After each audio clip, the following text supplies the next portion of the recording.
All right, good morning to you all. Yeah, for all those who said you cannot hear, Good that's because morning, it's sir. not started. So I was waiting for, majority of the students to join before I begin. All right, I strongly believe that each and every one of us is doing well there.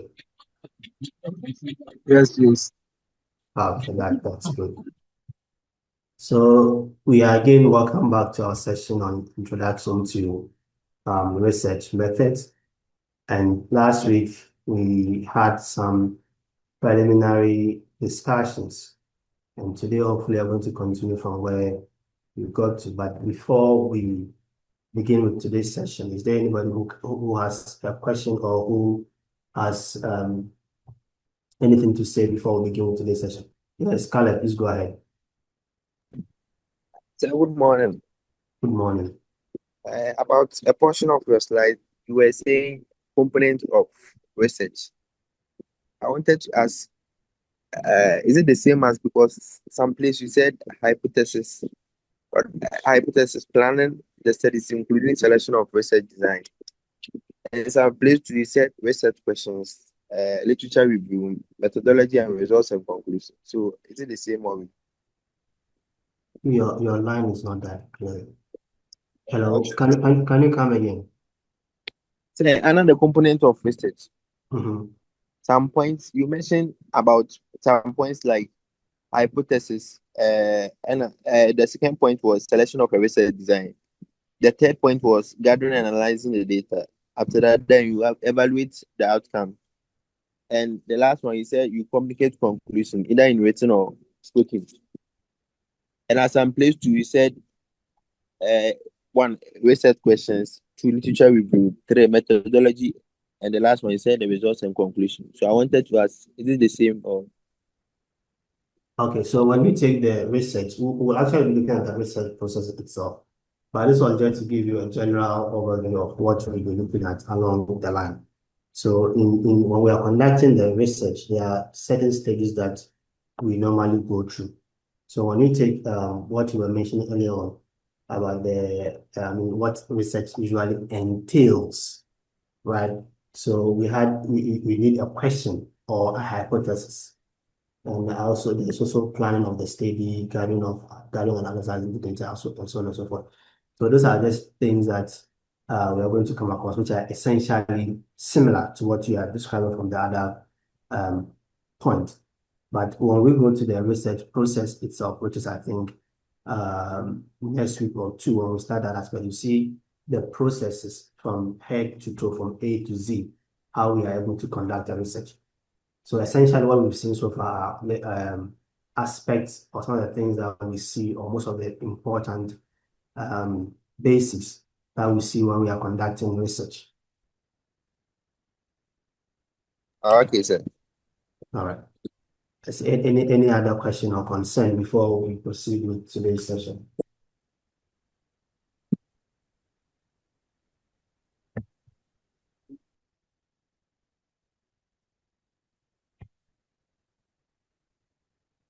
All right. So since there is no okay, so somebody's asking, can anyone drop the link to where I can get into? Oh, okay. Caleb, I hope you shared the slide on the WhatsApp group, because Rebecca is asking about the slides. Yeah, I've shared it in the WhatsApp. Okay, okay. So Rebecca, please try and join the WhatsApp group. You'll be able to get it. And if not, so privately message any of the reps. They'll be able to sort you out. Okay, so Ajua is asking us to go over the dependent and independent variables again.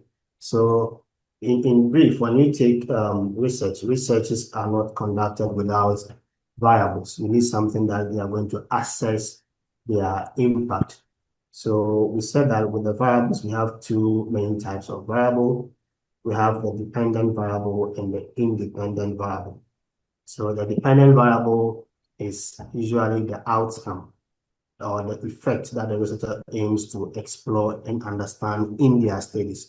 So if I'm conducting a study, I'm trying to look at, let's say, the effect of iron supplementation on constipation. So in this regard, we have two factors or two variables. We have iron supplement and we have constipation. So when you take the iron supplement and the constipation, which one relies on the other? In this regard, the constipation relies on the iron intake.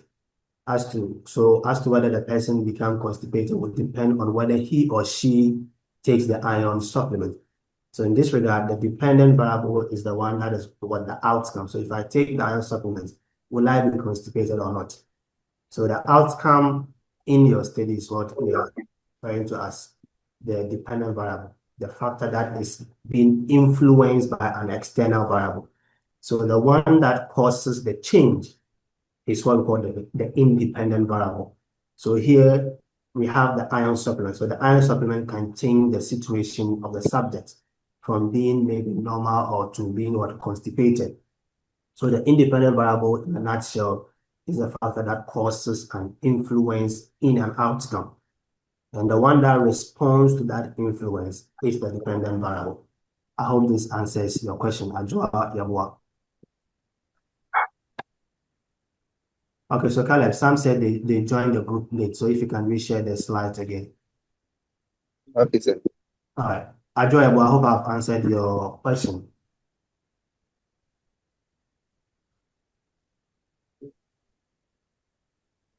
All right, okay.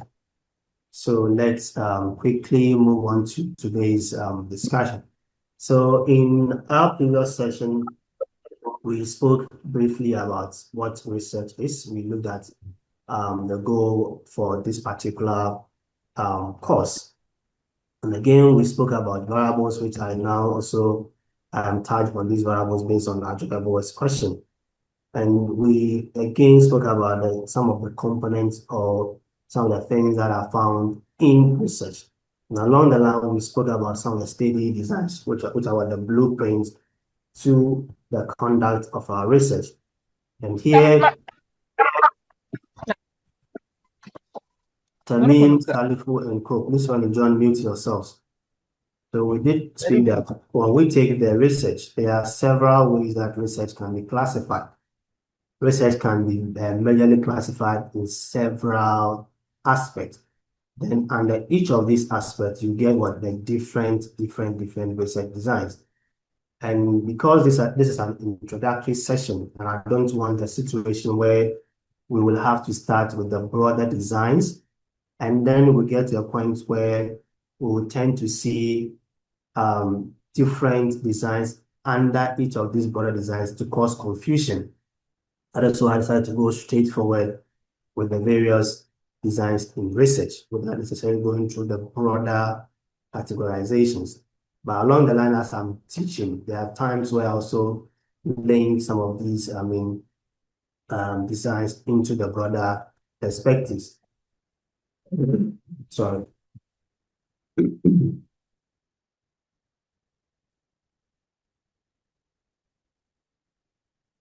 All right. So along the line, we spoke about several different designs. We spoke about the applied research, the basic research. So we said with the applied research, mainly it's about solving practical problem or immediate practical problem, while the basic research or the pure research is about, enlightening us in terms of knowledge. So at that instant, the findings or the outcome of that research does not necessarily solve an immediate problem. However, it forms the basis for future research, which can be used to create other interventional programs to solve problems. We did also talk about the correlational research. So with the correlational research, we spoke that it's the form of research which tries to see association between two or more variables. Here, association may not necessarily means that one factor is causing the other. So it will depend on that type of correlational research.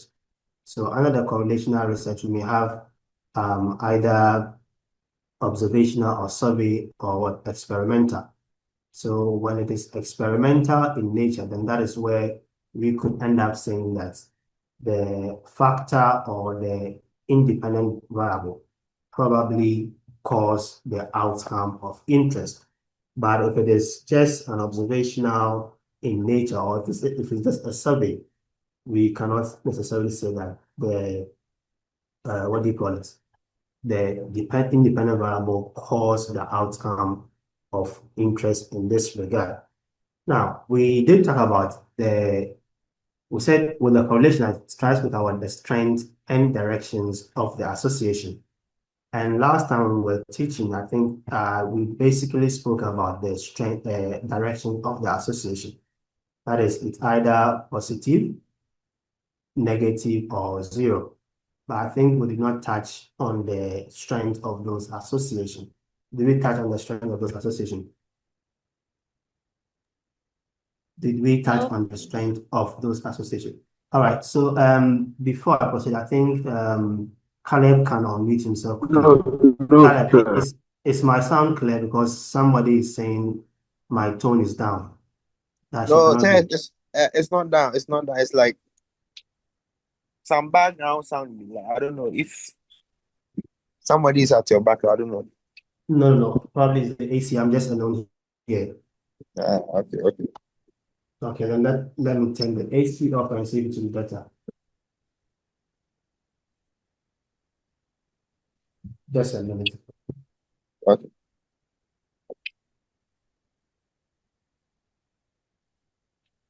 Is there still background noise? No, sir. Okay, but the sound is clear, right?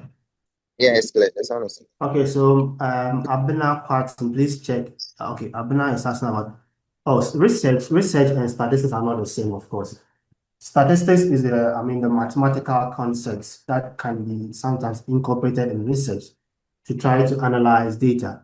But research is not the same as statistics. They are two completely different aspects. So Sophia, in your now, actively. So if you can't hear me, probably your phone is not on loudspeaker. So please check your microphone. Check the speaker. Either you put it on loudspeaker or use an earpiece. So far. Hello, sir, please, it's clear now. Okay, all right. Okay, thank you. So, Poco is saying, please, nothing is showing, only talking. Yes, Poco Grace, you should have my first page, that is Garden City and Introduction to Research Method. I have not moved. I'm just trying to recap what we've discussed so far. Okay, I think someone has already answered that question. Felicity, thank you very much. So I'm only recapping what I have already, what we've discussed so far. Okay. So we did talk about the direction of the association, but I forgot to make mention of the strength. So Osei check your speaker if you have an issue with, or if you cannot hear, then it's probably your network. If you can't hear at all, the network. But if you can hear but which is faint, then check the speaker or use a microphone. Or sorry, use an earpiece. So regarding the strengths, there are several, there are at least two categorization of the strength of the association in correlational research. Some tend to classify them into three. That is weak, moderate, and strong. So those who classify them into three, so the weak is usually less than 0.3 when you perform the statistical analysis and you get a value of less than 0.39, or let's say 0.4, less than 0.4, it's considered as a weak correlation.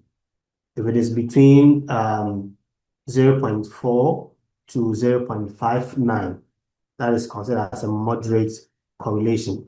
And then some researchers see even 0.7 to be between moderate. But majority see that, okay, 0.6 and above is what a strong correlation. And for those who also classify it into five, hierarchies, we have 0 to 0.19 as very weak. So for those that classify it into five, we have very weak, moderate, strong, and very strong. So the very weak is less than 0, let's say we take 0.00 to 0.19. And then the weak is 0.20 to 0.39, while the moderate is between 0.4 to 0.59.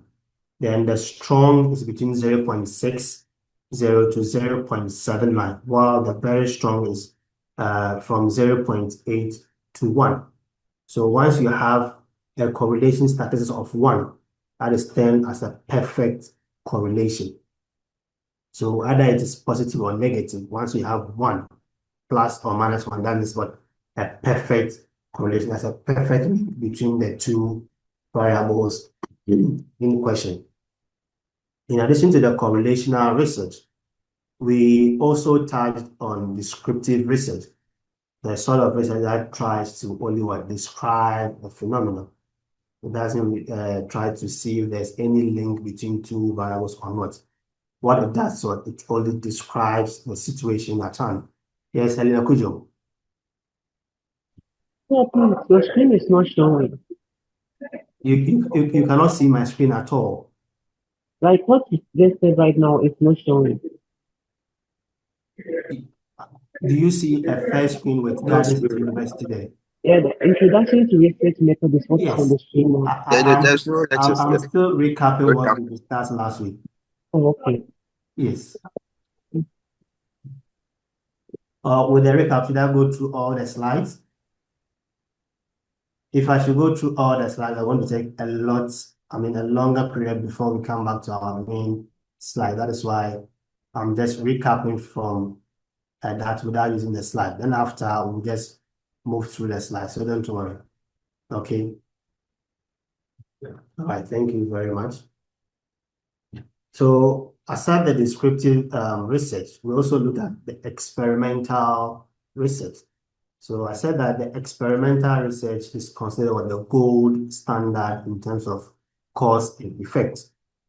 So if you conduct a research where you want to know that, where you want to see whether the independent variable is indeed the causal agent in that outcome, then the experimental research design is what the gold standard for you in terms of your research.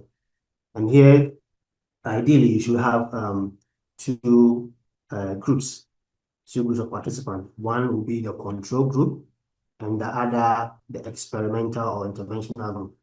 So the experimental or interventional group will be given the intervention, or will be given the independent variable that you want to test. So maybe you are trying, just as the hypothetical example of the iron supplement and constipation. So if you want to see as to whether iron supplement can relieve or can induce constipation, then you will have what? Two individuals or two identical groups. Then one group will be given the iron supplement. The other group would either be given a placebo or nothing at all. Then at the end, you'll be able to perform analysis and then see if those within the iron group are actually getting the outcome of interest. Then you can conclude that, okay, the iron supplement is likely what the cause of the outcome. So that is where we got to the last time. Yes, Bismarck, please go ahead. Bismarck, your hand is up, please go ahead. Bismarck. Hello. Yes. Hello. Yes, go ahead. Sorry. So, from what you just said, I want to know whether there is a direct relationship between descriptive research and observational research. You want to know if there is direct relationship between Descriptive research and observational research. Okay, thank you very much. So when you talk about the observational research, that is a broader classification of the research.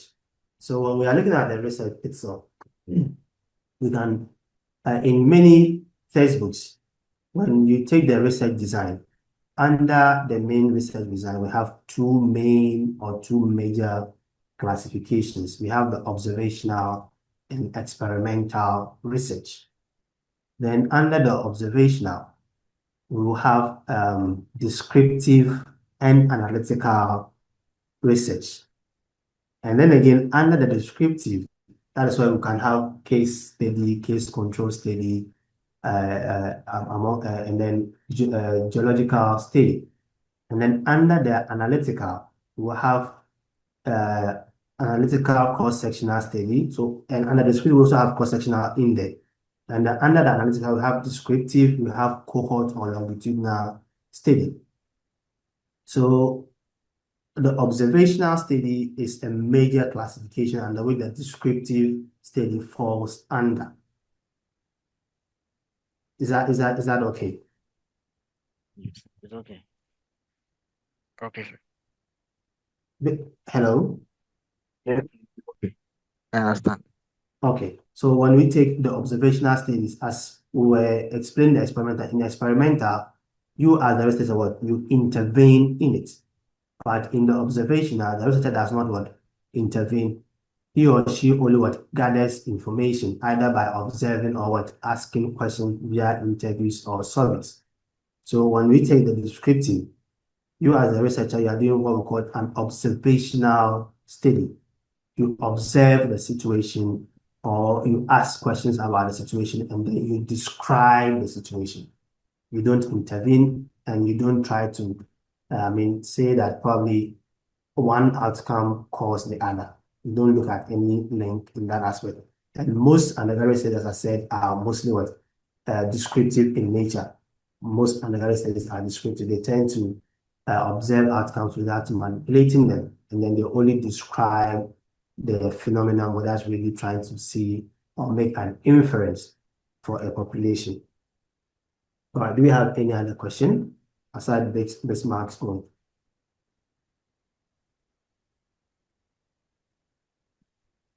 All right, so we spoke all the way to the exploratory study. So today we are going to continue from the exploratory research.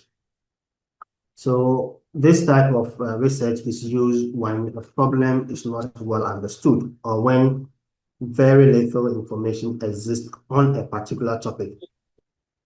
Its main purpose is to explore, gain insight, and generate ideas for future studies. Now, though we've not come to, the research process yet, I just want to quickly bring something to your attention. Usually in research, we set what objectives, and there are certain words that some students tend to use that are not actually in line with the research design that they have chosen. Somebody might say, okay, my objective is to explore student attitude or to explore the incidence of this or to explore the behavioral context. Now, if you cannot use the word explore for an objective if you are talking about, descriptive study. That is just by the way, but when we get to the research process, I will go deeper into that particular context. So in the exploratory research, it does not actually aim to provide final answers. Instead, it helps researchers to ask the right questions, identify key issues, and develop hypotheses. For example, if little is known about why some adolescent mothers refuse antenatal care, an exploratory study may involve open-ended interviews or focus group discussions with young mothers to uncover their experiences and perceptions. Because it is flexible and open-ended, exploratory research is often qualitative in nature. It may not give precise statistics, but it provides rich insights that can later guide more structured studies. In addition, we also have the case study research. Case study, somebody might say, is like a magnifying glass and focusing very closely on one particular case. Now, instead of spreading attention across many subjects, this approach zooms in on a single person, a single group, a single organization, or even a whole country. The goal is to uncover the deep and sometimes hidden details that might be missed in broader research design. If, for example, imagine trying to understand how a new diet program affects people, rather than studying hundreds of, individuals briefly. A case study might, follow one person closely, looking at their eating habits and the daily struggles and personal experiences with the program. Now, if we take a practical example using COVID, which at that time we were all, around. So we heard what happened with the COVID pandemic. Now, if we are looking at the case study, we can just look at a single individual. For example, in Ghana here, just one person. How is the person's, viral load, the viral replication, and so on and so forth. So when we study just an individual entity, we are doing what we call a case study. Now, we can study like 5, 10, 15 people. But in this context, we will assume that all these 15 people have identical, viral load or viral replication and so on and so forth. So we try to study the entire, we study the 15 people all as one unit. When we study all the 15 as one unit, then we are doing again a case study. But in the context where each person has different symptoms or has different viral replication and so on and so forth, and we now don't study all of them as a group, but instead as individual cases, then we are doing what we call the case series. So we have case study and case series. So if you have one person being studied, that is what a case study. If you have several people of the same case on all being studied at the same time, trying to identify them together at the same time, that is considered again a case study.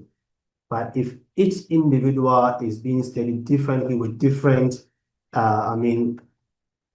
outcomes, then we are doing what? Case series. So in the pandemic, Ghana, for example, all individuals in Ghana can be seen as one case.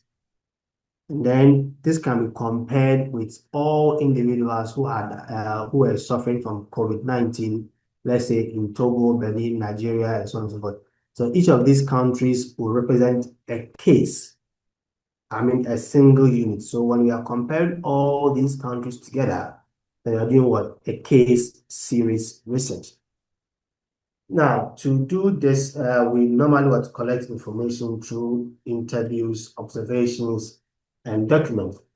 It is a bit like piecing together a puzzle, and each source of information adds one more piece until a fuller picture emerges. However, while this method is rich in detail, it comes with some sort of challenges. That is, collecting and analyzing such extensive information can take a lot of time and resources. Also, what we learn from one case may not always apply to others. And finally, since the researcher is so much involved in the case, sometimes their own perspectives and biases might influence the results that they, bring out. Now, as I was earlier on mentioning when Bismarck asked about the difference between observational study and descriptive study. So I did tell you that we have a number of studies. Why don't I have phone? I have phone, but it's calling you, so why are you doing it? Please, yes, you have phone and you are very beautiful. Please close your video feed. Please, Kusobo, please turn your video feed off. All right, thank you. So I was, as we were discussing, we said broadly, we have observational studies, as a broad classification. And under this broad classification, we have the descriptive and analytical study. So under the analytical, that is where we have the longitudinal or cohort study. So we are now going to look at the cohort study. Okay, so Bismarck is asking to go, Bismarck of course should go over the case study. All right. So the case study is when we are trying to, work or study an individual case in detail, just one person. So I am looking at, let's say, you, Bismarck, or foreign. Probably, let's say, hypothetically, you are suffering from a disease called X. So if I'm studying the features of that particular disease in you, I'm doing what we call the case study. Because now it's just an individual. Now, if let's say also have myself also suffering from disease X, if we happen to have been exposed to the same factor, or we happen to have the same or identical features to those diseases, your disease can be studied alone, mine can be studied alone. If yours is studied alone, mine is studied alone, and then the person tries to compare yours with mine, that becomes what? A case series, comparing one case to the other, identical cases in this matter. So it cannot be disease X being compared to disease Y. That's not how it is done. Both should be what? The same disease. But I'm trying to compare them to see, is there any difference or is there any differential feature between those diseases? So far as comparison comes in between a case and another case, or a case and another identical case, that becomes what? A case series. Now, we can just again look at several individuals of the same cases. Now, what we are doing is what we are trying to look at the details of those cases without necessarily comparing each one of them. So let's say we take the entire of Kumasi Center. We are trying to see that maybe there has been an endemic of disease X. And here we investigate each of the cells who have been exposed to certain factors. And we try to look at the details of each individual. But here we're not comparing the details. We're only trying to look at the details of the cases. So all those cases are seen as one. The entirety of Koforidua or Kumasi Center is seen as one entity. So far there's no comparison of cases here. It's just the entire group that is seen as one. It's again called a case study. So if I study you, Bismarck, or Koforidua alone, it's of course a case study. If I study you and all the people in your center without comparing with anything, it's again case study. It doesn't matter the number of people or number of subjects who have been exposed or who have been studied. But once we begin to compare one case to the other, then we are doing what we call the case series. So if we look at the entirety of Kumasi Center's case, and we look at the entirety of Koforidua Center's case, each one becomes what? A case study on its own. Now, once we start to compare the characteristics between the disease X of Kumasi Center with the disease X of Koforidua Center, then we are doing what we call the case series. I hope this answers your question, Bismarck, Ofori. Bismarck, Ofori.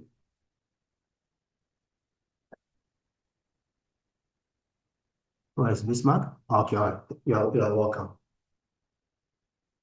Okay, Peter Akabli. Okay, that's okay. That's good. All right, so let's continue. So the longitudinal research is that sort of a study that takes us on a journey through time. And instead of studying people at one moment, it follows the same group over months or even years. This design is especially powerful when the aim is to observe changes, how people's behaviors, attitudes, or health outcomes shift with time. I think I'm still seeing some chat in the comment section. Just a minute, let me check the comment section.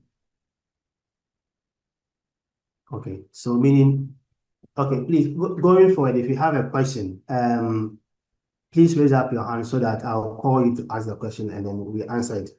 But as I keep on reading the question in the comment section, it slightly disrupts the flow of the class. So now computers is asking, so meaning series case study is comparing to, yes, when you are comparing different cases, so it's called case series, not series case study. Case series, Madam Nyako, it's case series, not series case research. So the cases should be what? Identical. So you should compare, if you are comparing, you should compare diabetes case with another diabetes case. It shouldn't be diabetes with maybe nephrotic syndrome or diabetes with kidney disease. No, it should all be what diabetic cases. All right, thank you, Asu. Thank you. Okay, so let's continue. So consider like we are trying to study or consider a study where researchers try to follow a group of children from kindergarten all the way to the finish high school. Each year, the children's progress, habits, and challenges are recorded. And by the end, the researchers have a rich story about growth and development. This kind of study helps answer not only the question what happened, but also how and why this happened over time. And when we are conducting a longitudinal study, usually when we follow subjects, in most cases, we try to record that same variable over several periods. If it is the height of the subject, the weight of the subject, the BMI, and so on and so on, you intend to see its effect over time. These are the same as what we keep on measuring from time to time to see what the changes that occurs in there. However, along the line, if you intend to measure certain variables you are still free to measure those variables. So because you follow individuals through time, the researcher is able to know how something happened and why it's happened. The strength of longitudinal research is in its ability to reveal patterns and trends. Well, as you follow the subject, you'll be able to see what the pattern and trends in the change of their outcome. This research can show us, for example, how lifestyle habits in early life affect health outcomes in adulthood. And the problem with the longitudinal research is that it requires patience and commitment since data collection stretches over a long period of time. So if you don't have the luxury of time, then the longitudinal research ideally is not meant for you to conduct. That being said, you have your own study if you don't have time to conduct the longitudinal study, which is what the cross-sectional research or the cross-sectional study. So this is what in contrast to the longitudinal where we follow subject through time. With the cross-sectional, it's more like taking a snapshot. So instead of following people over time, researchers collect data from a group at a single point in time. And each participant provides information just once. And from that single picture, comparisons and conclusions can be drawn. For instance, if we wanted to know how eating habits differ between teenagers and adults or older adults, we could gather data from both groups at the same time and then compare the data. The beauty of this approach is that it allows researchers to see differences between groups quickly and efficiently. It also gives insight into how cultural, social, or demographic factors may shape behavior or attitude at a given point in time. However, it is important to remember that while cross-sectional research is fast and practical, it does not show how things change over time because you only ask your questions or you gather your information at a single point in time. So it only tells us what is happening at that instant, but not necessarily why and how those patterns might have developed. So I asked this question to, several of your, those who came before you. That is, we said that with a cross-sectional study, you tend to ask questions or you get information from the subject once. So assuming that I go to a subject, let's say peace, Kusobo, and through our interview or through our discussion when I'm gathering the data, there are certain data that I missed out on, or I collected the data, but I personally doubted the credibility or the completeness of that information. Then after a couple of weeks or months, I go back to her to clarify or seek those data. Which type of research am I conducting? Is it longitudinal or cross-sectional? And why? That is my question. Let's quickly come up to answer that before we proceed? Yes, anybody? Okay, I really like it when my class is interactive and quite quickly. Joshua's hand is up, Rebecca's hand is up. Yes, so Joshua, please go ahead. Okay, we also have Patricia. So let's move to Say, Joshua. good morning, say. Good Please morning. say, I think it is cross-sectional because the information the person has taken, the person is not going for a new information, but the old one the person collected, that is what he or she is going to confirm if the information he took from the person was right or wasn't. So I think it is going to be the cross-section. Thank you. Okay, okay, thank you very much. Let's listen to Rebecca and Patricia. When I'm done, I'll also add something up to it. Yes, Madam Rebecca, Okay, please go ahead. good morning, sir. Good morning. Okay, sir, please, from my understanding, I think it is longitudinal because from what you explained, the cross-sectional, it is only the question is only asked or the research is done at once, but the longitudinal is over a period. So if the person is not able to get the information that he or she is supposed to get um from the first meeting with the person, and the person went back asking or trying to get more information, then it becomes longitudinal because it has happened over a period of time or a duration is now involved. Thank you. All right, thank you, Joe. I'll come back to you. Okay, so let's speak from Madam Rebecca. Rebecca was the one who just spoke. Sir, please, I was Sir, the one who just spoke. Okay, then Madam Patricia, please go ahead. sir, good morning. Good morning. Please, I think it's longitude now because after a period of 1 month, there would have been changes in the data the person collected. So, and you explained that for the longitude now it's over a period. So 1 month is enough period to cause a change. So I don't think it's a cross-sectional, but it's longitudinal. Thank you. All right, thank you too. Yeah, Bismarck. Bismarck, any? Hello. Yeah, go ahead, please. Yeah. So I think it depends on what the researcher wants. It can be a longitudinal or a cross-sectional, depending on what the researcher wants from the person he or she is interviewing. In the sense that if the researcher wants what he or she asked the person when he met the person, then I would say it's a cross-sectional. But if the researcher expects changes, for example, let's say the number of children the person had, if he requests what he already asked from, there might be, let's say the person had two children by then. Now the person is having 3 children. If the researcher wants to know the number of children at that moment, then it's a longitudinal. But if the researcher wants to know the previous information the person gave, then I would say it's a cross-sectional research. Thank you. All right, thank you to Mr. Bismarck. Let's take from Miss Zainab. Good morning, class.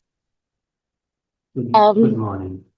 Sir, please, I think it's cross-sectional. Yeah, cross-sectional indicates that I'm sure the researcher has already set his system, his standards and questions to be asked. Yes. And if, let's say, he omitted some, it's still continuation. Unlike the longitudinal, like it will take time before he finalizes it. That's what I think. Thank you. All right, thank you to Zainab. Let me ask a follow-up question. Now, what if here is the case that the subject made the researcher realized that along the way maybe he needed an extra data. So maybe he has already taken the demographic characteristics. He has also taken let's say other variables. But here is the case that maybe he needs information about BMI, which he didn't capture in the data collection. Is it still cross-sectional or longitudinal?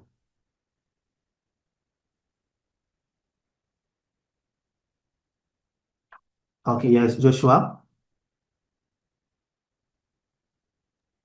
Or Joshua can Okay. start. Okay, Um, so go ahead, Joshua. okay, sir. Thank you, sir. Please, I'll still go for the cross-sectional because with the longitudinal, there is supposed to be a set of, like, there should be a period of time. Let's say I've set 1 month for myself to go and undertake this research. But when it comes to the cross-sectional, I'm just going it once. So after I took the information, I've realized that, there were certain information, not new, additional information I was supposed to add, but I couldn't take them. So let me go back and complete it. That doesn't mean that the researcher um, decided to put a period of time, but it is just completion of the initial one that the researcher started, like completion of uncompleted filling of the forms or whatever thing that the researcher was using. So I'll still go for the cross-section. Thank you. All right, thank you to Joshua. All right, so let's pick the last one from Patricia, then I'll go to the chat box. Yes, Madam Patricia, please go ahead. Sir, please, with the instance you just gave, that one will make it cross-sectional because there is no basic detail that is going to be altered. There's not going to be any difference because initially no information was taken. But if, let's say, he had taken, it's a new, if the person is going for an extra information on an information he already has, that one will make it longitudinal because of the period. Okay. Thank you. Thank you. Okay, the last one, Emmanuel Chimesi, please go ahead. Sir, please, in this case, it is not correctional because the cross-sectional says that the data collection is being taken. So the moment it becomes twice, then it is no more a cross-sectional research. Thank you. Okay. All right. Thank you, all of you, for your input. I will come and address that quickly. But first, let's go to the chat section. There are lots of messages in the chat section. When I open the first one that I saw is a message by Chantel Analyze Atta, who's asking, please, which type of research happens for them to know the percentage of people who pass course subjects and overall score. So this is a descriptive study. So you just perform, you look at those individuals and then you analyze to see how many. So you only describe the situation. So it's a form of a descriptive study, Chantel. Okay, so let me see. Many are saying it's longitudinal, some are saying it's cross-sectional. Okay, longitudinal. So most are saying it's longitudinal. Okay, so I do like it when I ask some of these technical questions, because when we ask the questions, it helps me to, go deeper into certain explanations to see the perspective on how you understand or are thinking about the, teaching. Now, the correct answer is that it is cross-sectional. Now, if it is going to be longitudinal, then there must be a repetitive data collection on the same variable, repetitive. You collect the data repetitively on a number of times to compare the variables, or to compare or to try and see or track the changes in there. Now, this is cross-sectional because it is a data that you missed out, or you were not sure about that data, or it's a data that you, with respect to the thing that I added later on, that maybe you realize after taking the data, realize that you need extra data on BMI. Now, you've not repetitively collected two or more information on the same variable. No. Even in the case where it happens that maybe you collected, let's say, you asked of the mother's number of babies, as one of you use as an example. If maybe I ask of the number of babies that the startup is having, and probably the person told me a certain number, which maybe I recorded it wrong, as I said. I doubted the credibility of the information.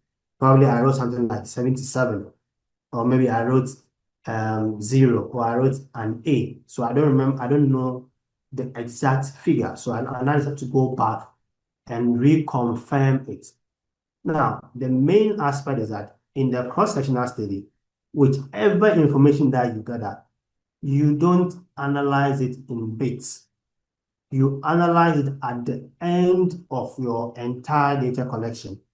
So you will come across that issue with respect to that incompleteness of the data or the low credibility of the data during the early phase of your analysis when you are cleaning and coding your data. At that instant, you may see that, okay, this particular variable or that variable is not really in line with what we are trying to, the information that I'm trying to, gather. So in that regard, you may have to go back, and you may not necessarily, you have to always go back and then ask for the right information, but you may decide to seek that right information in the study.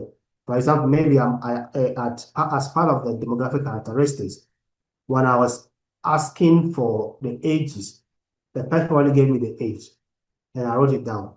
And then at the level of, I asked for educational level. Maybe the person told me that it's tertiary education. And then I typed or I wrote tertiary education there. Then when I was asking about the age, the person gave a figure, a numerical figure. But when I was writing, I wrote maybe another tertiary there. Now, tertiary doesn't really match with age. So I decided to go back and clarify that point. The fact that couple of weeks, months, or even years have elapsed does not make this particular study a longitudinal study. No. If it is going to be longitudinal, then that means in the first instance, I would have asked about the age and I have the information correctly. And then I go for the second time and I ask about the age again and I have it. And then I compare these two, or I try to check the trend in this particular variable. So that makes what longitudinal. But so far as I'm going back to reconfirm the data, that doesn't make it longitudinal. And as I said, the most important thing is that with the cross-sectional, no matter how many times or how long you spend in gathering the data, at the end, you only analyze the data at once. You don't analyze the data in bits. You wait and analyze the data at once. Because I asked this question because many of us, or if not let me say even all of us, are likely going to have cross-sectional studies. And when we are gathering our data, some tend to think that, okay, if I'm doing cross-sectional study, that means when I go to my subject, I must make sure that same day they complete the questioning. But you may go and meet a certain subject who might be willing to take part in your study. And because cross-sectional study says you gather data at once, that does not mean you need to force the person to complete your data entry or your data answering the same day, or the information in the questionnaire must be answered entirely that same day before you leave. No. You can even take about a week or two or a month to collect to collect an entire question or to fill an entire question from one subject. That does not mean that you are doing a longitudinal study. The only time where it makes longitudinal is when you happen to gather repetitive information about the same variable over and over again. I hope that is now clear. Well, someone also saying they're a little bit confused. So that's why I decided to take time to explain too much more details. Because iPhone, Ifiji, Nana, and Rhoda. Is it clear now?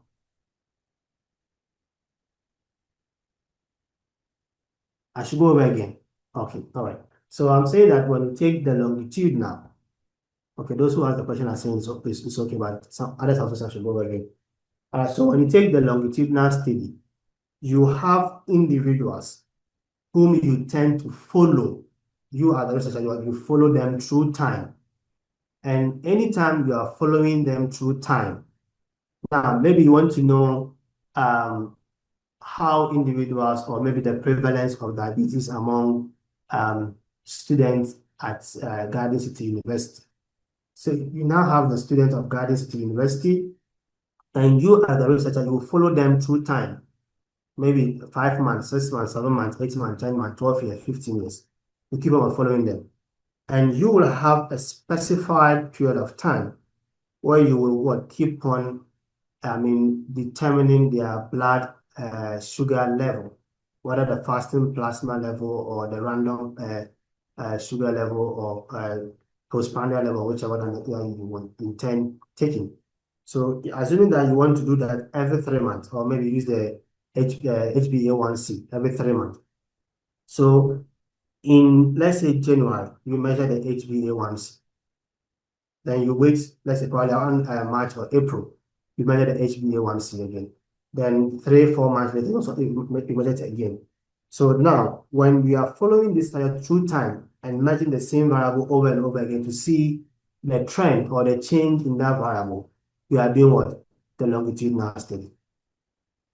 If you came to Garden City University, you met the level 300 nursing students, and then you ask questions about, demographic. You ask maybe like BMI, or you recorded the blood lipid profile of a subject or the sugar level. Then it happens that maybe one individual or some individuals, instead of the HbA1c, which ideally we know it should be around some few ranges, but here's the case that you had about 126%. You see that 126 doesn't really make much sense in here.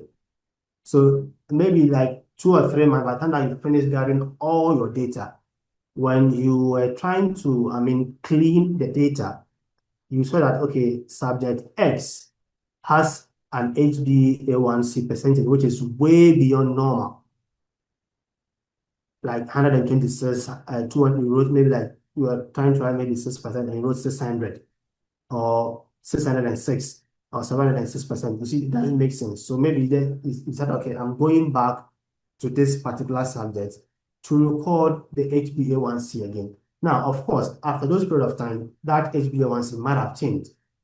But that change does not necessarily mean that you are conducting a longitudinal study, because you have not even analyzed the data, and you are not trying to see any trend between only that individual. What you want to see is you only want to see the average of the HbA1c of the entire population. So it's a data that you either missed or you recorded wrongly, which you are going back to collect. It is not like you are repeating the data over and over again just to see the trend or change in it. I hope this is clear now.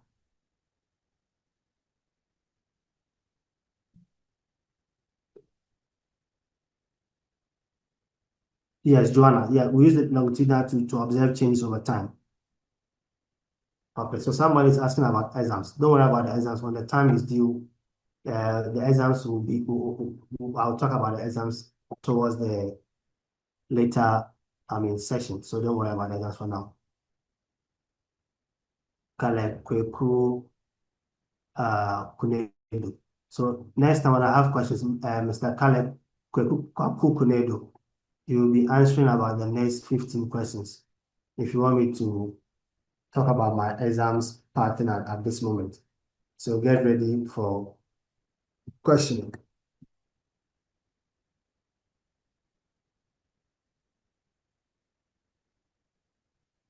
Okay, so Luke Frimpong is saying we should check the definition for cross-sectional study. All right, so the fact that you have the definition of single point in time, that is based on the analysis of the study.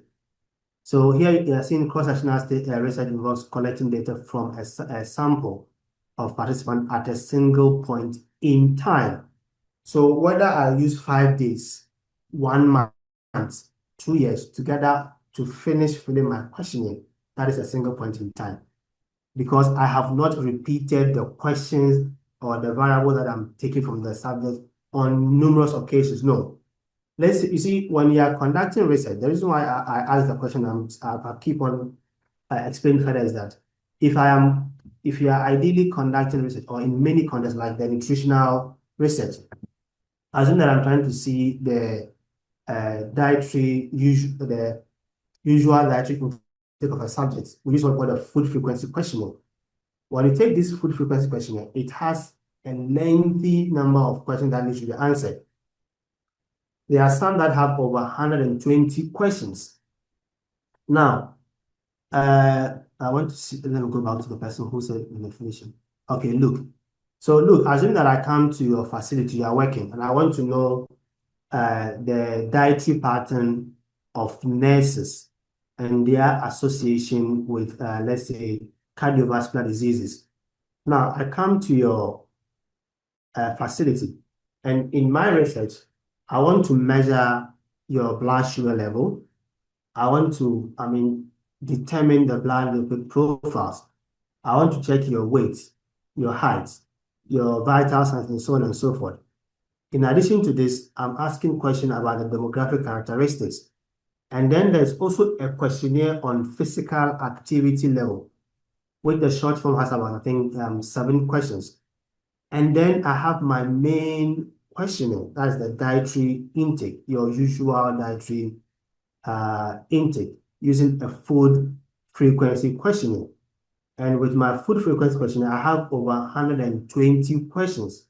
So when I came to your facility, you were very much willing to participate in this research because probably you may have realized that there are some sort of, unhealthy eating patterns among nurses, probably either skipping breakfast or eating junk foods, among others. And you are seeing that there's high, burnout, and don't know whether it's related to certain diseases or not. So you are also interested in the outcome of my study. But here's the case that at that instance, you don't really have much time to, fill all these questions over, almost 200 questions to answer them. So maybe I come to your facility today, you answer about, 15 questions or 20 or even 30 questions of the full frequency question. Then you tell me, okay, I should go and come back tomorrow or next week. Then I come back and then we'll continue from question 16 to probably question 99. Then you tell me, okay, please, I don't have time. Can we maybe continue on phone another time? Then another time I'll call you on phone. We'll continue from question 100 all the way to the end of 121. And then another day, we'll continue by me asking about your physical activity and so on and so forth. This doesn't make it, different questions. It's the same question that we are filling, but it has taken us a period of, different days or even weeks to complete that questionnaire. But this questionnaire is still a single point questionnaire. It becomes a longitudinal when I finish that questionnaire, all the questionnaire, and then another time I come back again and fill all those questionnaires again. But in the context where I'm filling or I'm clarifying only one question, the same questionnaire, is still a single point in time data collection. I hope that is clear for you now. Luke, I just want to get yes or no from Luke. Yes, sir. Okay. Then I think we should have also consider, let's say, for the longitudinal research, maybe collecting data from the same group of participants over a period of time, maybe different. I think it should have been like a different information from a group of people over a period of time, because your scenario. No, longitudinal, we don't collect. No, look, in the longitudinal, we don't collect different information. So as if I come to you with a longitude, I'm following you over time, and I want to know the maybe trend in weight loss. Maybe you are diabetic, and what we want to go as part of your dietary regime or your exercise pattern, we've been given a certain dietary regime or a certain lifestyle to follow to reduce your weight. So let's say after a month, when I come to you and I assess the data on your weight loss, when I come back for the next time, if I take data on the, your blood pressure, how then do I see the change or the trend in your weight loss? So it's not necessarily different variable. So if I'm going to take that of your blood pressure, then I should continue taking your blood pressure or the weight on on different times. That is the only time you'll be able to see what the change or trend in that. But when you take different data, you will not see the trend in it. Longitudinal is about trying to find what the trend or the changes in the outcome. So it's the same variable that you gather data with over several periods of time. All right, you're welcome. Yes, yes, as Abigail Jack is asking, in longitudinal, the same questions were asked over time. You keep on asking the same question to get what different, either the same or different information. Then you compare, is there any difference from the, answers or the outcome that the person is giving you? Yes, Barbara, we can say it's about it. We are trying to check. You may gather the information and you may not see any change, but you are trying to see if there's a change or there's any trend in the data that you are collecting. All right, thank you very much. Okay, so let's continue. So having spoken about the cross-sectional and the longitudinal among others, we can all clearly see that when we zoom out and look at research as a whole, it becomes clear that most studies can be grouped into three broad categories. That is qualitative research, quantitative research, and mixed method research. These categories act like umbrellas covering the wide range of approaches that researchers use to answer questions. So think of it this way. A researcher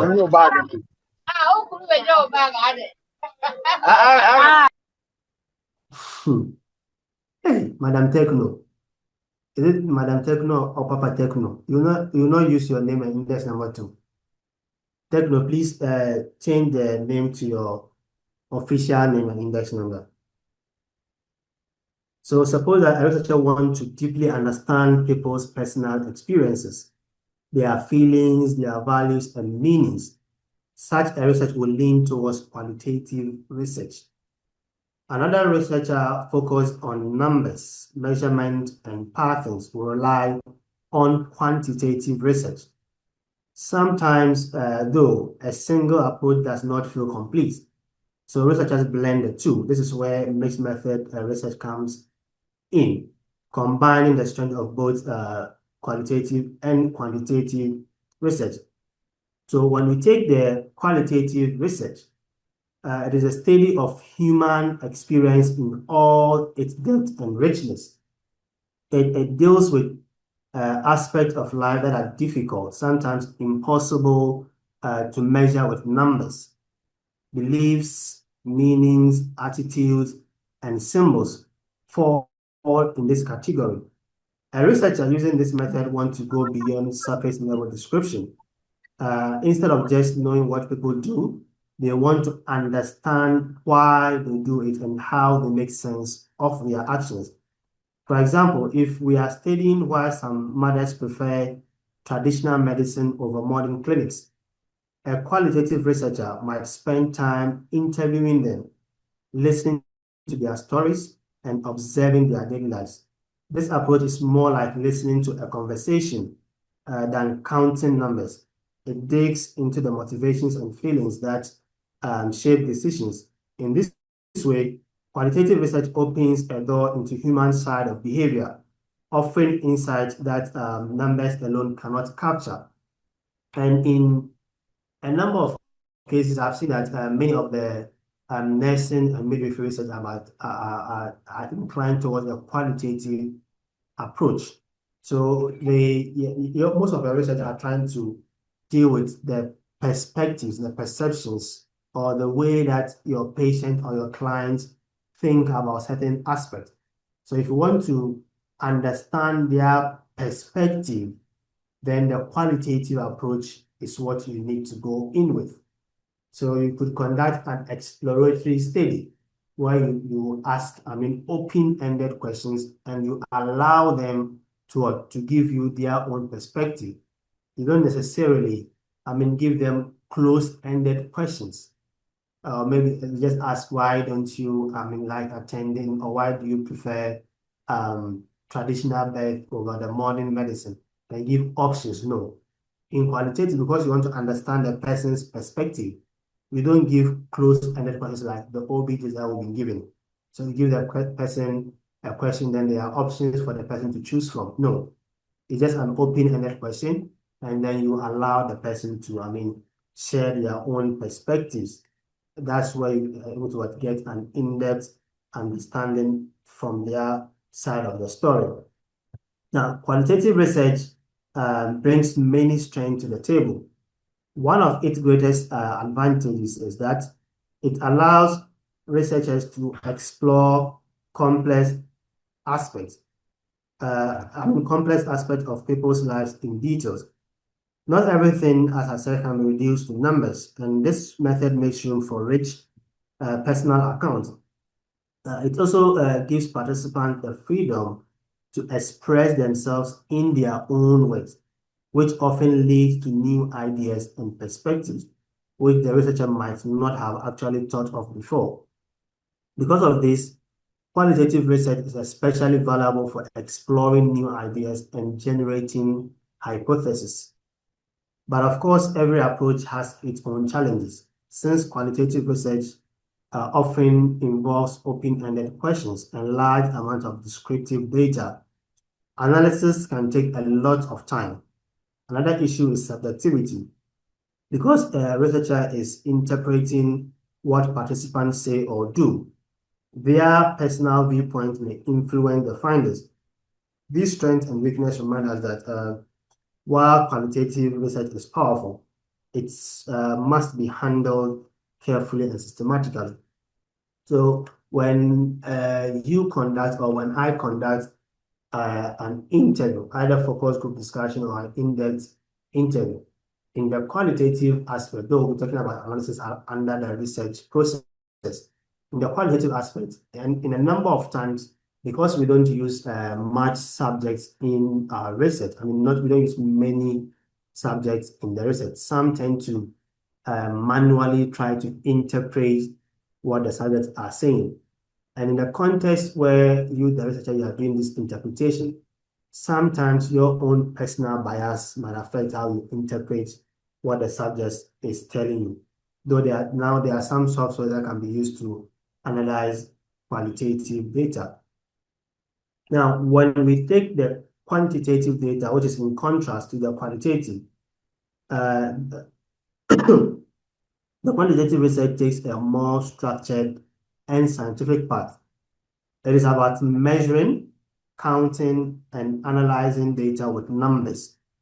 Using statistical, mathematical, or computational techniques, the quantitative research seeks to develop models, test theories, and establish patterns that can be generalized to larger population. For example, if a researcher wants to know whether a new diet lowers cholesterol, they might measure the cholesterol levels of participants before and after the diet, then analyze the results statistically. This design often involves developing tools or instruments for measurement, controlling and manipulating variables, collecting numerical data, and finally, analyzing those numbers to draw conclusions. The quantitative research therefore thrives on precision and objectivity. It aims to provide results that are not just detailed, but also measurable and repeatable. The quantitative also has its own strengths and limitations. Its strength lies in its ability to measure and analyze. With this approach, researchers can look at very large group of people and draw conclusions that apply more broadly, which in statistics we call the inference. So you can make an inference about a population. So because it relies on numbers and statistics, there is often less room for personal bias, making findings appear more objective. However, there are some limitations. numbers cannot always capture the richness of human experience, as we were describing in the qualitative approach. And the quantitative research does not explore the many interpretations that different people may have about the same situation. Now, maybe you ask a question in the quantitative approach. So usually in the quantitative, the questionnaire is closed-ended, even in the context where you have information in words, where you're not using, numbers. So you have, let's say, what is your level of education, for example. And you have A, no education, B, primary, C, senior high, so on and so forth. Now, when we take these, levels of education, in the quantitative aspect, you can code them and then analyze. But as to why an individual is having this or that level of education, or as to why an individual chose an option of A or B, you can't tell why. So you may have several individuals who are choosing the same options, but they all have different reasons why they are choosing the options. So in the quantitative approach, you cannot be able to see what the exact meaning or the exact reason why those, answers are being given from the subjects, because you don't get the richness of the data like what we do get from the quantitative aspect. Another challenge is that because we are trying to see the representation, which it usually requires a large number of people. In quantitative, because we're trying to make inference, we need a large sample size, which can be expensive and time consuming to collect.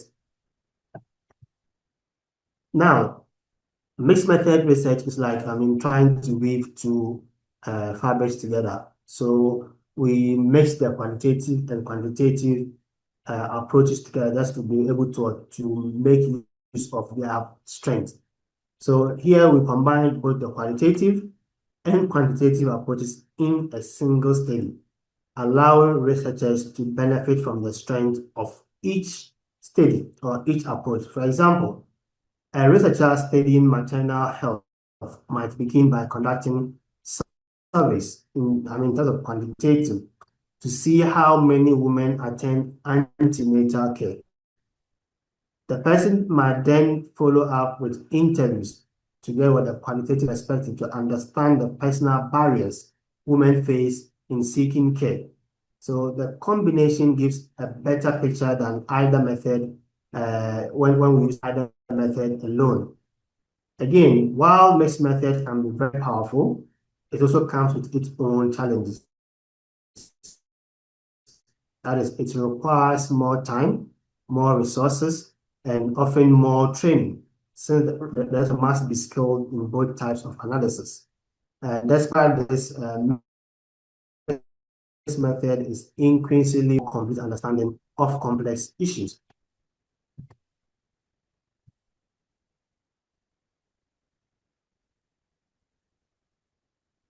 Now, before we look at the research design, I think I've seen a number of charts in the chat box. So let me quickly go to the chat box before we continue with choosing the research design.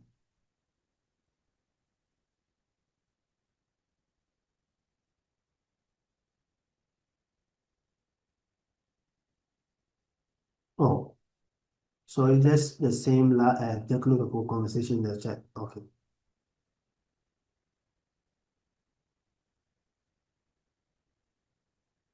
Okay, so the only question here, Rebecca Appa. So you see, that's what I'm saying.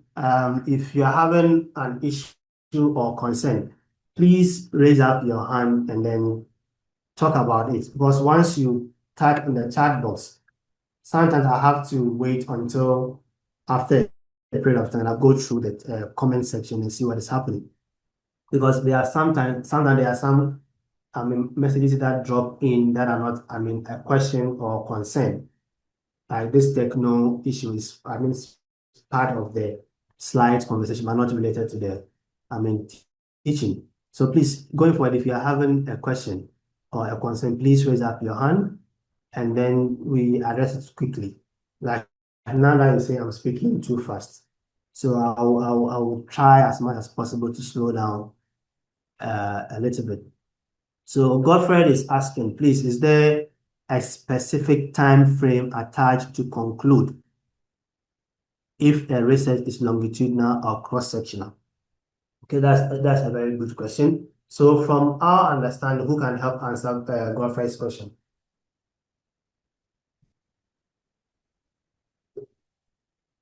From our explanation so far. Okay, so let me quickly answer that. So Godfred, when we are conducting longitudinal study, you, the researcher, will determine the time at which you are going to conduct the study. And this time is actually dependent on the resources available to you.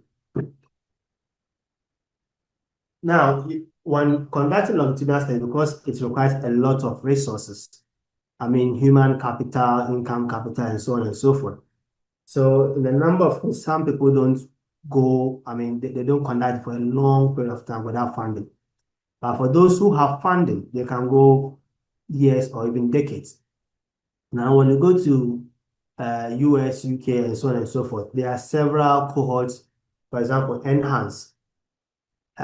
They've been studying nurses and other health professionals for several decades, more than 20, 30, 40 years.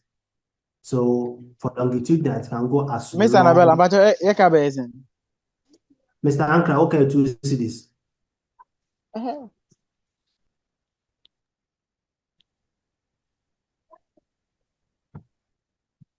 Okay, so let's continue. That's just by the way. So with the longitudinal, it can go as long as it can, provided you have the resources, you have the money, you have the, I mean, human capital, and so on and so forth. You can go as long as you want to go. The most important thing about the longitudinal is that you keep on gathering data about that variable. It's not always one variable. It can be one variable, it can be 2, 3, 4, 5, 6, 7, or many of them. But whichever variable that you are gathering, you gather data repetitively. You keep on gathering the data repetitively to see that if there is any change in those variables or in that variable that we are gathering. Now, with a cross-sectional study, there is not necessarily a time frame in gathering its data. There are times where maybe the data collection might stretch over a day, just a day, or 2 days, 3 days. Some even go into like 5 years, 6 years, 7 years. The most important thing to look at about cross-sectional study is when you analyze the data. So you remember what we explained earlier on, so that when we get the data, you don't know what happened, how it happened, because you only know at that instant what is happening at that instance. So now, for example, assuming that you want to see the prevalence of STI in your facility. I hope whoever is listening. Assuming you want to see the prevalence of STI in your facility. Now, you go through your hospital records. Probably you could start from January 2025 all the way to December 2025. That is what? 12 months. The end of December 2025, that's 12-month period. So in each of those months, how many people were diagnosed or how many people reported STI? In the second month, how many? Third month, how many? All the way to the 12th month. Now, when you look at the prevalence in all, the number of cases across all the 12 months. So at the time that you look at the prevalence, how many individuals have reported cases of STI? So at that instance, when you analyze your data, what you have done is you've done a cross-sectional study. You've looked at the individuals who have reported having had STI in the year 2025. So the time at which you get your data doesn't necessarily matter in the research. So when you analyze the data with respect to cross-sectional study. So some can gather the data in 1 day, Some can gather it in 2 days, 3 days, a week, a month, or even a year, 5 years, 6 years, 7 years. The most important thing is what happened the previous year or the previous month is not your concern. Your own concern is what happened throughout those periods. What happened at that point? At that point that you are analyzing, what are you seeing? What are you observing? Just like when you take your phone and take a picture. Now, when you're taking a picture, there might be some people who might be passing by, others are standing by. So at that instant, who were captured in that picture? That is the only important thing when you're talking about cross-sectional study. So who was moving and so on and so forth is not really important. Who passed by, who passed away, and so on. That is not important. Those who are seen in the picture frame, they are the most important aspect in the cross-sectional study. I hope this answers your question, Godfrey Oseyabua.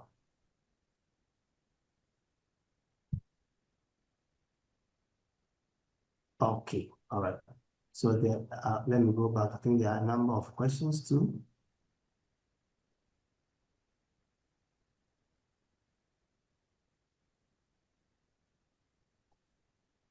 Okay, so Peter Aka is asking to go over the research approach. All right. So the research approach is simply the way or manner in which we gather our data. That's how I would simply define it. So there are some individuals who would want to deal with numbers. So if you are dealing with numbers or you are dealing with measurement, then your research approach is what? The quantitative aspect, quantity. You can quantify it. For those who are trying to, gather their data based on an individual's perception, the person's perspective, that is what the qualitative approach, something that you cannot measure with numbers, because you want to know the person's side of the story. So the research approach is basically how we approach the research, how we gather our data to conduct the research. I hope that makes it much clearer for you, Peter Aka Blake. But this name actually sounds very familiar.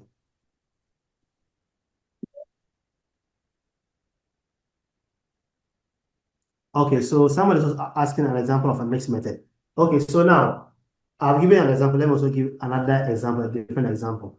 Now, maybe you want to, you start a study where you want to see the, let's say, the prevalence of STI, just as I will use earlier on. So you could check the hospital records and see the number of individuals. So this goes to you, Roxanne Jenfi. You see the number of individuals who have reported having STI. Now, this number of people who have reported having STI is what quantitative in nature, deals with numbers. Maybe let's say 2,000 people, 300 people, 2 people had STI. Now, from there, you may proceed to know why are they having STI. So their perception of why this STI is common is the word qualitative aspect. So you've already seen, you've connected the study to see the number of people who have STI. Now you want to know their perception either about STI or why they are contracting that STI. So when we try to get their own perspective, we are doing a qualitative study. Now, when assuming that in your own study, you have assessed or you have determined the prevalence and also the reasons why they are getting the STI, then you are doing what? The mixed method approach or the mixed method research. But if you look at only one of them, it's not mixed method. If you only look at the prevalence, it is quantitative. If you look at their perception about STI or family planning techniques, then you are looking at what the quantitative. But when you mix the two together in your own research, then you are doing the mixed method research. I hope this answers your question. James Fee, is it James Fee? Yeah, Roxanne James Fee and Elvis Owusu.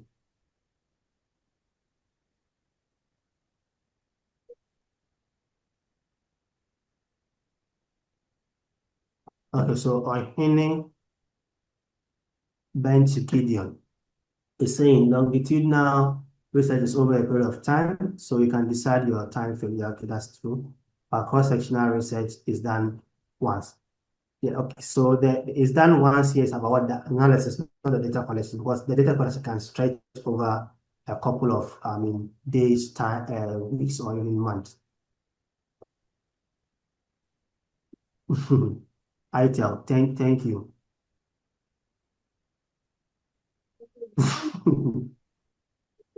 ITEL, yes, please change your name. Okay. Sisi, Obianka, why? Okay, so let's continue. We have just a few minutes before we get sacked from the session. I think last week we were sacked, right, when we were teaching. We were told our time was up and we had to, end the session. So let's quickly finish with the few slides that we are left with. Now, choosing the right research design is not a random decision. It depends on several important factors. First, the research question plays the biggest role. A study that asks why people behave in a certain way may call for qualitative, while a study asking how many people experience something may require quantitative method. Second, availability of resources. It really matters. Some designs require a lot of time, funding, or specialized skills. For example, a longitudinal study, as I was saying, may be ideal, but if researchers cannot follow participants for years, they may need to choose a different approach. Third, the research settings or practicality of the method influences the choice. Certain methods may not fit well in particular communities, cultures, or institutions. And finally, the researcher's own approach and expertise play a role. Some researchers are trained in statistics, others in interviews and observations, and some in both. In short, selecting a design is about balancing the research goals with what is practical and achievable. Now to go further, so we have just an example here. So research in health is not just, for doctors and scientists, nurses and midwives do also play a vital role. So your contribution is especially important in maternal and newborn health, where stakes are high. And research has shown that every year about 300 women die during pregnancy, childbirth, or shortly after, and nearly 3 million infants die in their first month of life. These are not just numbers. They represent lives that could be saved through better care, planning, and policies informed by research. So research in nursing can improve family planning services, reduce preterm birth, and ensure that women and babies receive high quality, respectful care. It can also build sustainable health systems and limit the overuse of unnecessary medical interventions. By engaging in research, nurses do more than provide care. You generate the knowledge needed to improve care. Your frontline experience allows you to ask the right questions and contribute to practical solutions. Among the students that I am supervising, there are a number of, practical, oriented research that they've brought for that they are working on. So I believe going forward to, if not all of you, but I know most of you will have, pressing issues in your facility where you would like to, work on or touch on. Now, when we take the basic, component of research, which one of our colleagues was earlier mentioning before we got there, there's 4 basic components in research. We have the research questions, the literature review, methodology, results, and conclusion. You cannot conduct research without these 4 aspects. So every research project, no matter the size or field, has these few basic blocks. So when we take the starting point is what? Where the question. So it sparks that drives the whole study. So without a clear question, your research loses its direction. So after you have your question, the next is what to conduct your literature review. Here you look you search for topics that have already been published around that same question that you are asking. So this process helps you to identify what is already known, what remains uncertain, and where gaps are. A strong literature review prevents researchers from reinventing the wheel. That means they bring in something that has already been conducted. Our time is up. That is why I'm just trying to finalize this quickly. So the third core component is the methodology. Usually, this is where my interest mostly lies when I'm teaching research or when I'm talking about research, because methodology is all about what? Your research. You need to have the methodology on point so that whoever that takes your research should be able to read your methodology and replicate your work. Not necessarily getting the same answer that you had, but should be able to go through the step-by-step procedures to also conduct his or her own study. So the methodology is often described as the research design or the process. Essentially, the plan for how the study will be carried out. It specifies what kind of investigation is appropriate, which tools or method will be used to collect data, how the data will be analyzed. So the methodology is like the main blueprint that guides every step, ensuring that your study is systematic and reliable. And also somebody can also repeat this study when he or she wants to conduct it. And finally, there are the results and conclusion. Here, the researchers present their findings clearly, often using either tables, graphs, or narrative explanations. From these findings, they draw conclusions, answering the original research question and sometimes opening doors to new questions. This stage represents the completion of the research cycle, from asking a question to generating knowledge that can inform practice, policy, or further studies. All right, thank you. That will be the end of our discussion for today. However, if you have questions, we can ask and then talk about the questions before I am sacked from the platform. Is anybody with a question or concern? Okay, Emmanuel, please go ahead. All right, good morning then. Please, Good what's morning, the please go difference ahead. between a study type and a study design? Okay, so you see, when we take the type, in a number of cases, there are some books or researchers that will relate them together. But I will be very much, I will very much appreciate if you let me know an example of the type that you're talking about and then the design, so that I'll clarify the concept much better.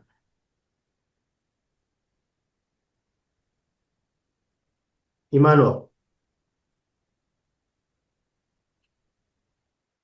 Yes, sir. Is Emmanuel with us?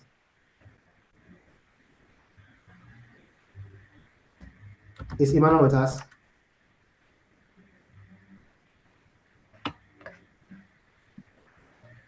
Emmanuel.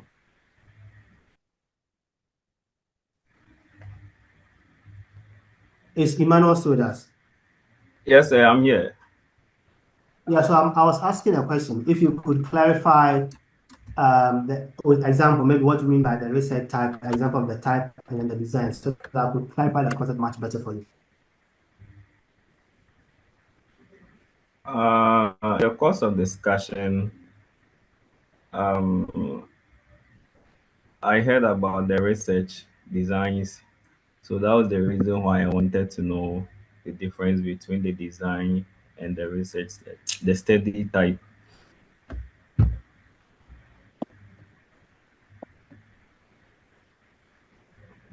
I'm slightly lost from what you are saying, but okay, I'll come back to your, if in case the line gets disconnected, you can get my number from the course, and then we'll deliberate on that. Let me take from Emmanuel's one since the time is almost. Yes, Emmanuel, please go ahead. Emmanuel, I'm not getting the full name here. Yes, your hand is up. Please go ahead.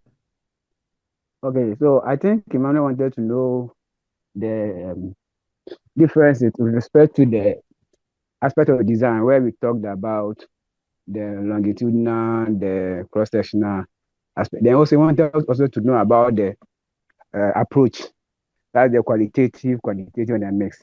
I think that was what he was gotten it Okay. from.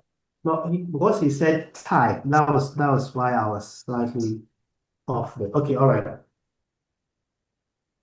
Okay, thank you very much, Emmanuel, the two Emmanuels for the, question and the clarification.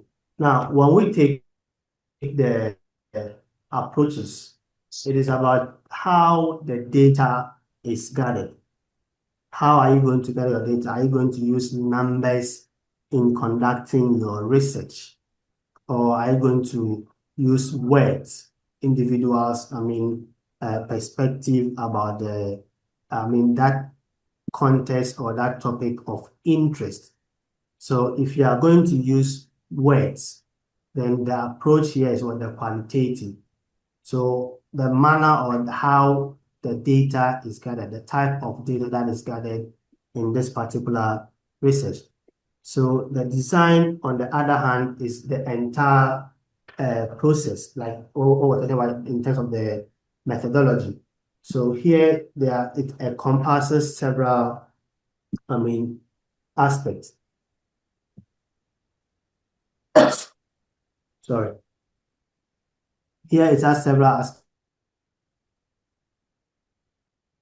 Sorry, my network got interrupted. So where were we? No, my class is not over. It was the network. You were explaining the approaches and the designs. Okay, all right, thank you. So let me just briefly summarize it. So when we look at the approach, it's more like the overall strategy and reasoning that guides how the knowledge is going to be generated. How are you going to gather this data? Are you going to use numerical data? Are you going to use, words or the perspectives of the individual? And while when we take the design is the structural plan for how the study will be conducted in practice. So it may translate the chosen approach into concrete procedure. So there are several processes that are used in conducting the research. So that's where we're looking at the research process. So the research process falls under the research design. So in the nutshell, the approach guides the design. So if I'm going to say, let's say, I'm going to go with a quantitative approach, there's no way that I can go with a exploratory study, because the exploratory study, which is a design on its own, is about what you're trying to get the perspective of the subject. So in this aspect, if my approach is quantitative,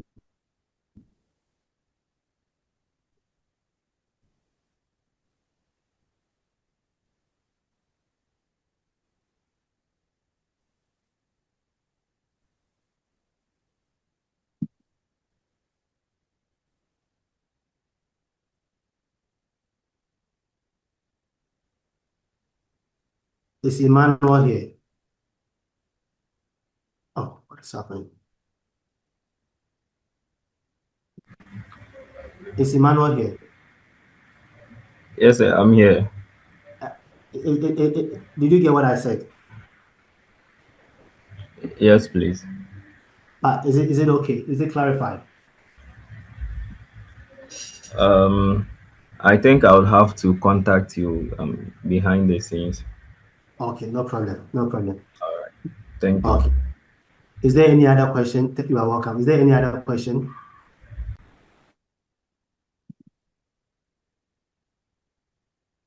Yes, entry. Okay, so um, we want to ask a question with respect to the exploratory and the case study. We in your earlier submission, you said that the exploratory deals with gaining insights and like getting a deeper understanding about let's say that thing that you would want to tackle. And the case study too is also having going for a deep analysis. So how similar is the exploratory to the case study and the difference between them? Okay, all right, thank you very much. So when you take the case study, some also do call it what is like an exploratory aspect because you tend to get to understand deeper insight about the prospect. But there are some cases where when an individual is conducting an exploratory study, they may involve different individuals trying to get to know their own perspectives. Like, for example, we're talking about trying to see why adolescent mothers prefer maybe certain health interventions over others. Now, you could ask an open-ended question and then hear what those subjects want to tell you. That on its own is called an exploratory research. Now, in the case study to where the researcher, you are trying to get to know more about the subject, in the scientific or the theoretical aspect, it's normally referred to as case study or case series if you are having multiple of these cases that you want to compare them. But when you go to the research, if you don't look at it from the theoretical aspect, just from the research perspective, a case study can also be sometimes called an exploratory study. So as I said earlier on, some of these studies can be found in each other. That is why I decided not to talk broadly about the major classifications until one of your colleagues asked about the difference between observational and descriptive. So when that happened, that was when I had to go back to talk about the two broad classifications as well, observational and experimental. And under the observation, I also had what the descriptive and analytical. So if you are to go into this, there are some of these studies that are found in each other. Hey, Madam Frimpong.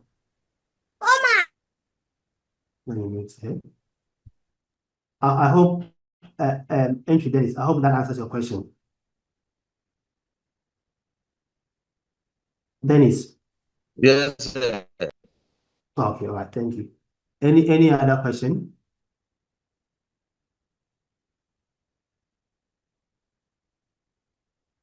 Any other question?